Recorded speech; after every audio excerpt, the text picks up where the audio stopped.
नमस्कार मंडळी, तुमचे ह्या व्हिडिओमध्ये अत्यंत मनापासून स्वागत आहे. आज आपण जाणून घेऊया वटपौर्णिमेची माहिती. वटपौर्णिमा हा महाराष्ट्रातील सुवासिनींसाठी अत्यंत महत्त्वाचा आणि पवित्र सण आहे. या दिवशी विवाहित महिला आपल्या पतीच्या दीर्घायुष्यासाठी, आरोग्यासाठी आणि सुखी संसारासाठी वडाच्या झाडाची पूजा करतात आणि उपवास ठेवतात. हा सण पती-पत्नींमधील अतूट प्रेमाचे आणि सत्यवान सावित्रीच्या निष्ठेचे प्रतीक आहे. वटपौर्णिमा 2026 याबद्दल आपण संपूर्ण माहिती जाणून घेऊया. हिंदू पंचांगानुसार ज्येष्ठ महिन्यातील शुक्ल पक्षाच्या पौर्णिमेला वटपौर्णिमा साजरी केली जाते. मुहूर्त आणि वेळ. दिनांक सोमवार 29 जून 2026 वटपौर्णिमा साजरी केली जात आहे. हिंदू पंचांगानुसार ज्येष्ठ महिन्यातील शुक्ल पक्षाच्या पौर्णिमेला वटपौर्णिमा साजरी केली जाते. पौर्णिमा तिथी सुरू होण्याची वेळ आहे पहाटे 3:06 आणि समाप्त होत आहे 3 जून 2026 रोजी पहाटे 5:26 वाजता. ब्रह्ममुहूर्त. पहाटेच्या स्नानासाठी उत्तम वेळ आहे पहाटे 4:06 ते 4:46. आता जाणून घेऊया आपण पूजा साहित्य आणि साधने. पूजेची तयारी आदल्या दिवशीच करून ठेवावी, जेणेकरून पूजेच्या वेळी गडबड होणार नाही.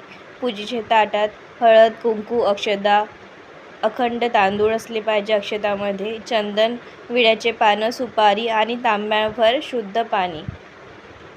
सुती धागा. वडाला गुंडाळण्यासाठी पांढरा किंवा कच्चा सुती धागा, सुताची रीळ असायला हवी.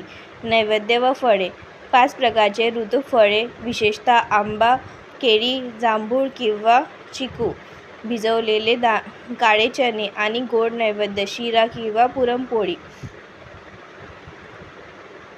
ओटीचे साहित्य. नवीन खण, नारळ, तांदूळ आणि सौभाग्याचे लेण, हिरव्या बांगड्या, सिंदूर, मंगळसूत्र इत्यादी. वटपौर्णिमा पूजाविधी. आता आपण वटपौर्णिमेची स्टेप बाय स्टेप पूजाविधी जाणून घेऊया. या दिवशी वटपौर्णिमा म्हणजे वडाच्या झाडाची पूजा केली जाते. वडाच्या झाडामध्ये ब्रह्मा, विष्णू आणि महेश या तिन्ही देवतांचा वास असतो असे मानले जाते. प्रातःस्नान आणि संकल्प.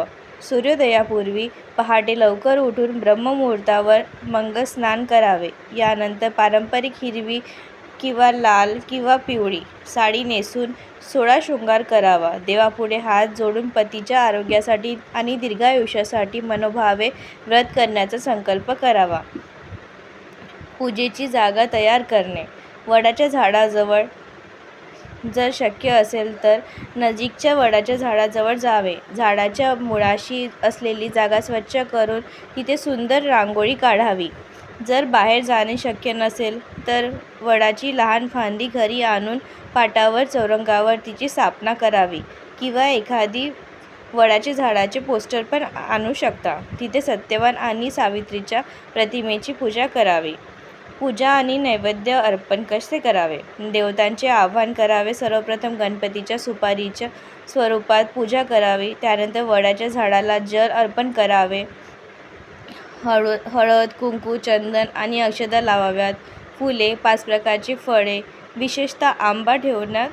आंब्याला पांढरा धागा 5 वेळा गुंडाळून ठेवला जातो आणि भिजवलेले चणे अर्पण करतात. हे काही ठिकाणी करतात, काही ठिकाणी केले जात नाही. हे तुमच्या इच्छेनुसार आहे. धूप आणि शुद्ध तुपाचा दिवा लावून आरती करावी. तसेच सर्वप्रथम गणपतीची पूजा झाली की हळदीचे शिवलिंग काढावे. शिवजीची पिंड काढावी आणि ती तिथे ठेवून त्याची पूर्ण विधियुक्त पूजा करावी. पंचामृत, दूध, दही, अक्षता वाहून पूजा करावी. त्यानंतर तिथे आंबाला 5 वेळा पांढरा धागा गुंडाळून त्याला हळद कुंकू लावून अर्पण करावं. वडाची सुती धागा गुंडाळण्याची परिक्रमा. 7 फेऱ्या घालणे. हातात कच्चा सुती धागा घेऊन वडाच्या झाडाभोवती घड्याळाच्या काट्याच्या दिशेने 7 फेऱ्या प्रदक्षिणा माराव्यात. प्रत्येक फेरीसोबत तो धागा वडाच्या खोडाला गुंडाळावा.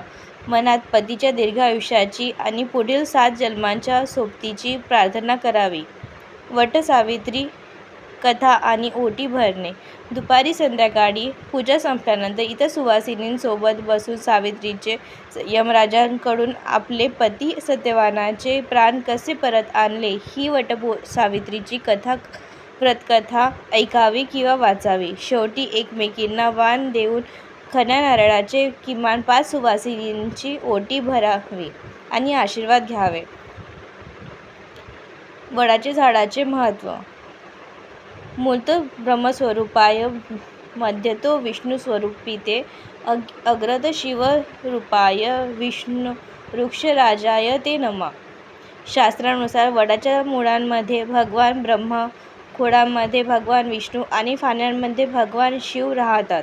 वडाचे झाड शेकडो वर्षे जिवंत राहते आणि कडक उन्हातही सावली देते, म्हणूनच त्याला अखंड सौभाग्याचे प्रतीक मानले जाते. उपवास कधी आणि कसा सोडावा? या दिवशी महिला दिवसभर कडक उपवास करतात. अनेक महिला निर्जला पाण्याशिवाय उपवास करतात, तर काही महिला फळांचे आणि पूजेला ठेवलेल्या भिजवलेल्या चण्याचे सेवन करतात. संध्याकाळी किंवा दुसऱ्या दिवशी सकाळी पतीचे पाय शिवून आशीर्वाद घेतल्यावर आणि घरातल्या मोठ्यांचा मान राखल्यावर नैवेद्याचा प्रसाद, शिरा किंवा जेवण खाऊन उपवास सोडला जातो. धन्यवाद. सर्व माझ्या मैत्रिणींना वटपौर्णिमेच्या खूप खूप मनापासून हार्दिक शुभेच्छा.